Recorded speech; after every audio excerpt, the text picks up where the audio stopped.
வணக்கம் மக்களே. நம்ம கார்த்திக் கதையில டிசம்பர் 21 என்ன நடக்க போகுது அப்படிங்கறத பத்தி தாங்க இந்த வீடியோல இப்ப நம்ம பார்க்க போறோம். நம்ம ஹீரோ வந்துட்டு பாட்டிக்கிட்ட, இங்க பாருங்க பாட்டி, அத்தை வந்துட்டு நினைச்சுக்கிட்டு இருக்காங்க, நான் தான் அவங்க தங்கச்சிய ஆயுதத்தால தாக்கிட்டேன் அப்படின்னு நினைச்சு என் மேல கோவத்துல இப்படிப்பட்ட ஒரு முடிவெல்லாம் எடுத்துக்கிட்டு இருக்காங்க. நான் சீக்கிரம் அத்தை கிட்ட நான் இத பண்ணல அப்படிங்கறத நிரூபிக்கிறேன். இதை கேட்டதும் பாட்டியும் சரியா பேராண்டி அப்படின்னு சொல்றாங்க. இன்னொரு பக்கம் நம்ம ஈஸ்வரி வந்துட்டு நேரா அந்த செங்கல் சூளையில உள்ளவங்களை போய் சந்திக்கிறாங்க. இங்க பாருங்க, இந்த செங்கல் சூளை இனிமே எனக்கு சொந்தம் கிடையாது, உங்களுக்கு நல்லாவே தெரியும். இத நான் இன்னொருத்தவங்க கிட்ட ஏலம் கொடுத்துட்டேன். அதுக்கு அவங்க சொல்றாங்க, இங்க பாருங்க மேடம், அது இங்க எல்லாருக்குமே நல்லாவே தெரியும். இந்த இடத்த யாரு தெரியுமா வாங்கியிருக்காங்க? உங்க மருமகன் தான் வாங்கியிருக்காரு. இத வேற யாருக்காவது கொடுத்தா நாங்க எல்லாரும் ரொம்ப பாதிக்கப்படுவோம் அப்படின்னு நினைச்சு அவரே இந்த செங்கல் சூளைய வாங்கியிருக்காரு. அந்த மாதிரி ஒருத்தர் கிடைக்கிறதுக்கு நாங்க எல்லாருமே ரொம்ப கொடுத்து வச்சிருக்கணும் மேடம். அவரு எங்களோட நன்மைக்காக நிறையவே பண்ணிக்கிட்டு இருக்காரு. அவரை போயிட்டு நாங்க தப்பா சொல்லுவோமா? இங்க பாருங்கம்மா, நீங்க நினைச்சுக்கிட்டு இருக்கீங்க உங்க தங்கச்சிய ஆயுதத்தால தாக்குனது அவர்தான் அப்படின்னு. ஆனா அவரை பத்தி இங்க எல்லாருக்கும் நல்லாவே தெரியும். அவர் அப்படி கண்டிப்பா பண்ணிருக்கிறதுக்கு வாய்ப்பே கிடையாது. உங்க தங்கச்சி கிட்ட எதுக்கும் ஒரு தடவைக்கு 2 தடவை கேட்டு பாருங்க. உண்மையாவே அவர்தான் இப்படி பண்ணாரா அப்படின்னு நீங்க கேட்டு பாருங்க. கண்டிப்பா உங்க தங்கச்சி ஒத்துக்க மாட்டாங்க. இங்க பாருங்க மேடம், உண்மையாவே உங்க மருமக இப்படி பண்ணிருப்பாரா? மனசார நீங்க யோசிச்சு பாருங்க. எங்களை பொறுத்த வரைக்கும் கண்டிப்பா உங்க மருமக அப்படி பண்ணிருக்கிறதுக்கு வாய்ப்பு இல்ல. ஈஸ்வரி சொல்றாங்க, இங்க பாருங்க, அந்த டிரைவர் பையதான் இந்த செங்கல் சூளைய வாங்கியிருக்கானா? அதுக்கு அவங்க சொல்றாங்க, ஆமா மேடம், அவரு வாங்கினதுனாலதான் இன்னைக்கு நாங்க ஒவ்வொரு வீட்லயும் கஞ்சி குடிச்சுக்கிட்டு இருக்கோம். இல்லைன்னா நாங்க எல்லாருமே நடுத்தருவுக்கு வந்திருக்கணும். நீங்க உங்களோட ஈகோவை பார்த்து இந்த செங்கல் சூளைய விக்கிறதுக்கு பாத்தீங்க. ஆனா எப்படியோ இந்த விஷயம் ஐயாவுக்கு தெரிஞ்சு ஐயாவே இந்த செங்கல் சூளைய வாங்கி எங்க எல்லாருக்கும் மறுவாழ்வு கொடுத்திருக்காரு. இங்க பாருங்க மேடம், முன்னாடி எல்லாம் நீங்க நீதி நேர்மை எது அப்படின்னு பார்த்துதான் முடிவு பண்ணுவீங்க. ஆனா இப்ப எல்லாத்தையுமே சட்டுன்னு முடிவெடுக்கிறதுனால பிரச்சனை ஆகுது. எனக்கு என்னமோ இது எல்லாமே நீங்க முடிவெடுக்கிற மாதிரி தெரியல. உங்க தங்கச்சி சொல்லிதான் நீங்க இப்படி எல்லாம் பண்ணிக்கிட்டு இருக்கீங்க அப்படின்னு தோணுது. இங்க பாருங்க மேடம், ஒரு தடவைக்கு 2 தடவை யோசிச்சு பாருங்க. உங்க மருமக இப்படி பண்ணிருப்பாரு அப்படின்னு யோசிச்சு பாருங்க. இதை கேட்டதும் ஈஸ்வரி யோசனையா அந்த பக்கமா போறாங்க. அப்பதான் அந்த இடத்துல நடந்த சம்பவம் ஞாபகத்துக்கு வருது. அந்த இடத்துல தானே அந்த ஹீரோவ தங்கச்சி பழி போட்டது. அப்ப கண்டிப்பா இந்த இடத்துல ஏதாவது ஆதாரம் கிடைக்குதா அப்படின்னு சுத்தி பார்க்க, அப்போ வில்லியோட ஆயுதத்தை பாக்குறாங்க. பார்த்ததும் இதனாலதானே சந்திரா அந்த டிரைவர் பையன் ஆயுதத்தால தாக்கிட்டான் அப்படின்னு சொன்னான். அப்ப கண்டிப்பா அந்த டிரைவர் பையனோட கைரேகை இதுல இருக்கும் அப்படின்னு கைரேகைப்படாம பத்திரமா எடுக்கிறாங்க. எடுத்து அங்க கிடக்குற கவருக்குள்ள போடுறாங்க. போட்டுட்டு யாருக்கும் தெரியாம எடுத்துட்டு வரும் பொழுது அந்த இடத்துல ஒரு சிசிடிவி இருக்கிறதையும் கவனிக்கிறாங்க. அத பார்த்ததும் ஈஸ்வரி அங்க உள்ளவங்க கிட்ட, இங்க பாருங்க, இந்த சிசிடிவி நான் வச்சது தானே? அதுக்கு அவங்க சொல்றாங்க, ஆமா மேடம், ஆனா அது இப்போதைக்கு ஒர்க் ஆகல. இது கேட்டதும் ஈஸ்வரி சொல்றாங்க, அப்படியா, சரி அப்படின்னு சொல்லிட்டு நேரா அதிகாரிகளை போய் பாக்குறாங்க. ஈஸ்வரிக்கு தெரிஞ்ச அதிகாரிய. அவங்க சொல்றாங்க, சொல்லிடி, எப்படி இருக்க? வில்லி சொல்றாங்க, நான் ரொம்ப நாள் கழிச்சு உன்னை பாக்குறேன். நான் ரொம்ப பெரிய குழப்பத்துல இருக்கேன். அது எல்லா குழப்பத்துக்கும் ஒரே தீர்வு நான் வச்சிருக்கிற ஒரு ஆயுதத்துல இருக்கு. அதுல யாருடைய கைரேகை இருக்கு அப்படின்னு மட்டும் நீ சொல்லிட்டா போதும். நான் அந்த ஆயுதத்தை காமிக்கிறேன் அப்படின்னு காமிக்க அவங்க ஷாக் ஆகி, என்னடி இது, இதெல்லாம் அதிகாரிங்க கிட்ட போக வேண்டியது. ஈஸ்வரி சொல்றாங்க, இங்க பாருடி, அந்த பிரச்சனையெல்லாம் முடிஞ்சிருச்சுடி. நீ இத மட்டும் என்ன ஏதுன்னு பாத்து கொடுத்துட்டேன்னா பிரச்சனை முடிஞ்சிரும். அப்ப அவங்க கேக்குறாங்க, ஏண்டி என்னாச்சு அப்படின்னு. அப்ப ஈஸ்வரி சொல்றாங்க, இந்த ஆயுதத்தால என் மருமக என் தங்கச்சிய தாக்கிட்டான் அப்படின்னு என் தங்கச்சி சொல்றா. ஆனா இதுல யாருடைய கைரேகை இருக்கு அப்படின்னு பார்த்தா தெரிஞ்சு போயிரும். அதோட ஊர் மக்கள் எல்லாருமே என் மருமக மேல ரொம்ப நம்பிக்கையோட இருக்காங்க. ஆனா யாருமே என் தங்கச்சி மேல நம்பிக்கையா இல்ல. அதாண்டி எனக்கு ஒரு சின்ன சந்தேகம், ஒருவேளை என் தங்கச்சி பொய் சொல்றாளோ அப்படின்னு. அதனால தாண்டி நான் இப்படி ஒரு முடிவெடுத்தேன். இங்க பாரு, இதுல நான் ஒரு பொருள் தரேன், இந்த வாட்டர் கேன்ல என் தங்கச்சியோட கைரேகை இருக்கும், இதுல என் மருமகனோட கைரேகை இருக்கும், இது ரெண்டும் ஆயுதத்துல உள்ள எந்த கைரேகையோட ஒத்து போகுது அப்படிங்கறத மட்டும் எனக்கு சொல்லிடி. உடனே அவங்களும் சரிங்க அப்படின்னு சொல்லிட்டு நேரா அது எல்லாத்தையுமே ரூமுக்குள்ள எடுத்துட்டு போயிட்டு செக் பண்றாங்க. எடுத்துட்டு போயிட்டு செக் பண்ணி நேரா ஈஸ்வரி கிட்ட, இங்க பாரு, நீ வாட்டர் கேன் கொடுத்தியல்ல, அந்த வாட்டர் கேன்ல இருக்கிற கைரேகையும் ஆயுதத்துல உள்ள கைரேகையும் கரெக்டா மேட்ச் ஆகுதுடி. இது கேட்டதும் ஈஸ்வரி ஷாக் ஆகுறாங்க. அப்ப அவங்க கேக்குறாங்க, அது யாருடைய கைரேகடி, சரியா பாத்தியா? அதுக்கு ஈஸ்வரி சொல்றாங்க, இது என் தங்கச்சியோட கைரேகை. அப்ப மாப்பிள்ள சொல்ற மாதிரியே அவரு ஆயுதத்தால தாக்கல போல.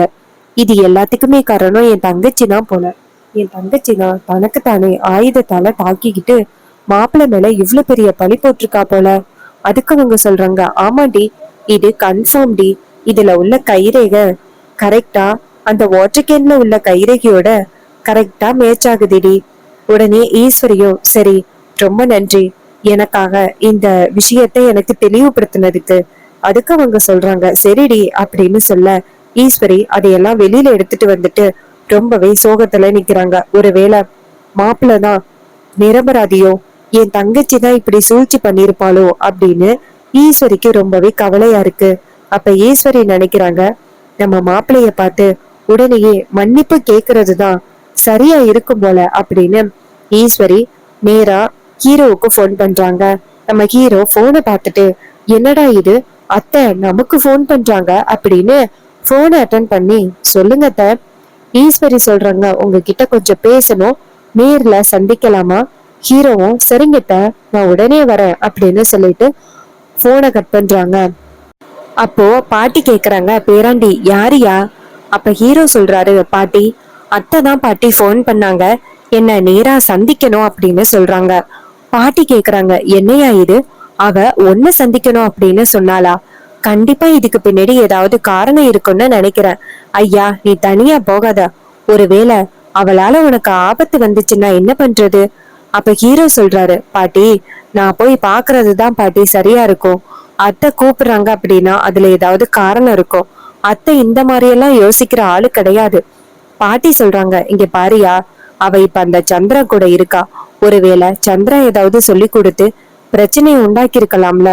ஹீரோ சொல்றாரு, பாட்டி என்ன நடந்தாலும் கண்டிப்பா சமாளிக்கிறதுக்கு எனக்கு மன தைரியம் இருக்கு, நான் பாத்துக்கிறேன் பாட்டி அப்படின்னு சொல்ல, பாட்டியும் சரியா உனக்காக நான் காத்துக்கிட்டு இருக்கேன் அப்படின்னு சொல்ல, ஹீரோவும் சரிங்க பாட்டி அப்படின்னு சொல்லிட்டு நம்ம ஹீரோ நேரா அவங்க அத்தை கூப்பிட்ட இடத்துக்கு போறாங்க. அங்க போனதும் ஈஸ்வரி நேரா ஹீரோவை பார்த்து, இங்க பாரு, நான் உன்கிட்ட ஒரு முக்கியமான விஷயத்த கேட்கணும், அதுக்கு நீ மறைக்காம பதில் சொல்றியா? ஹீரோ சொல்றாரு, சொல்லுங்க அத்தை. ஈஸ்வரி சொல்றாங்க, இங்க பாரு, உண்மையாவே அன்னைக்கு ஆயுதத்தால தாக்குனது யாரு? அப்ப ஹீரோ சொல்றாரு, அத்தை உண்மையாவே உங்க தங்கச்சி தான் என்ன அந்த இடத்துக்கு வர வச்சாங்க. அந்த இடத்துக்கு வர வச்சுட்டு தன்னைத்தானே ஆயுதத்தால தாக்கிக்கிட்டு நான் தான் அப்படி பண்ணேன் அப்படின்னு என் மேல பழி போட்டுட்டாங்க. எனக்கு ஒரு செகண்ட் ரொம்பவே அதிர்ச்சி ஆகிருச்சு. என்னடா இது, இவங்க இப்படி நம்ம மேல இவ்வளவு பெரிய பழி போட்டுட்டாங்களே அப்படின்னு எனக்கே ரொம்ப அதிர்ச்சியா இருந்துச்சு. அதுவும் என்ன பழி வாங்குறதுக்காக தனக்கு தானே இப்படி தாக்கிக்கிட்டாங்களே அப்படின்னு கூட எனக்கு ரொம்ப அதிர்ச்சி.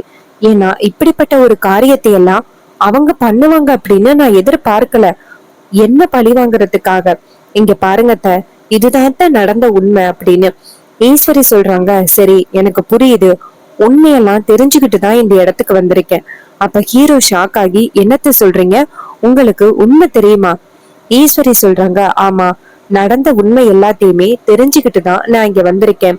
அப்ப ஹீரோ சொல்றாரு, அப்போ அத்தை அவங்க என்ன ஆயுதத்தால தாக்குனது உங்களுக்கு தெரியுமா? ஈஸ்வரி சொல்றாங்க, அது தெரியாது, ஆனா அவ உங்களை தாக்குறதுக்காக உங்களை தாக்குன ஆயுதத்தை வச்சு அதுல என் தங்கச்சியோட கைரேகைய வச்சு நான் கண்டுபிடிச்சேன். ஆனா என் தங்கச்சி இப்படி ஒரு நாடகத்தை பண்ணுவா அப்படின்னு நான் எதிர்பார்க்கல. எதுக்காக மாப்பிள்ள அவ அப்படி பண்றா? அப்ப ஹீரோ சொல்றாரு, அத்தை அவங்களுக்கு ஆரம்பத்துல இருந்தே என்ன பிடிக்காது, என்னை எப்படியாவது வீட்டை விட்டு துரத்தணும் அப்படின்னு முயற்சி பண்ணாங்க. ஏன்னா வீட்டுல பல பிரச்சனைகள் வந்துச்சுல்ல, அந்த பிரச்சனைகள் எல்லாத்துக்குமே காரணமே அவங்கதான். அந்த சிவனாண்டி முத்து கூட சேர்ந்து இவ்வளவு பெரிய பிளானை எல்லாம் பண்ணிக்கிட்டு இருக்காங்க. அது எல்லாத்தையுமே நான் ஒண்ணு விடாம தடுத்தேன், உங்களை பாதுகாப்பா பாத்துக்கிட்டேன். சோ இதுக்கு மேலேயும் நான் வீட்டுல இருந்தேன் அப்படின்னா என்னால கண்டிப்பா வந்துட்டு பல பிரச்சனைகள் வரும் அப்படின்னு தெரிஞ்சுக்கிட்ட அவங்க இந்த மாதிரி ஒரு காரியத்தை பண்ணிட்டாங்க. இது கேட்டதும் ஈஸ்வரி சொல்றாங்க, மாப்பிள்ள, என் தங்கச்சி இப்படி பண்ணுவா அப்படின்னு நான் எதிர்பார்க்கல. அவ எனக்கு நேர்மையாதான் இருந்தா.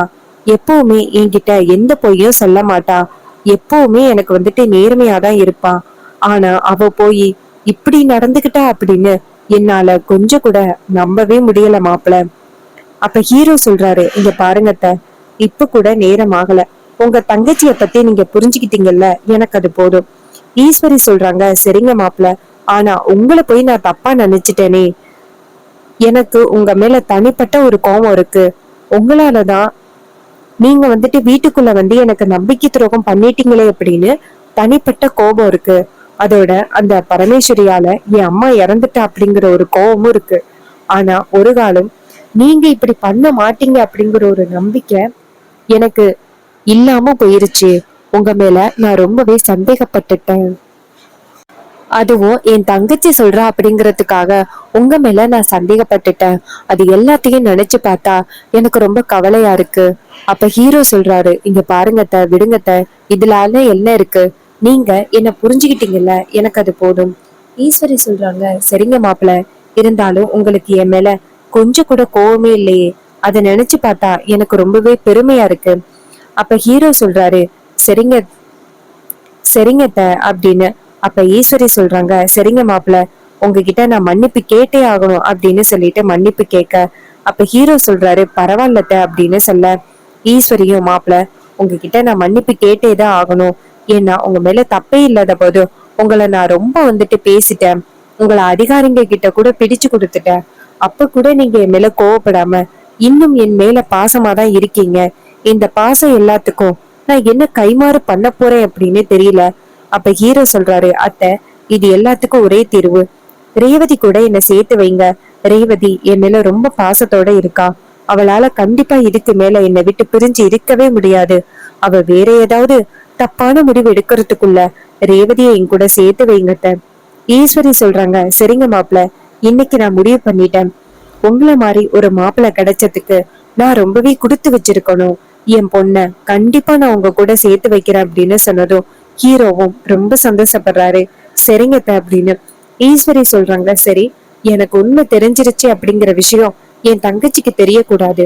என் தங்கச்சி என்கிட்ட கையும் களவுமா சிக்கட்டும். அப்பதான் அவளுக்கு கொஞ்சமாவது மனசாட்சி உறுத்தும்.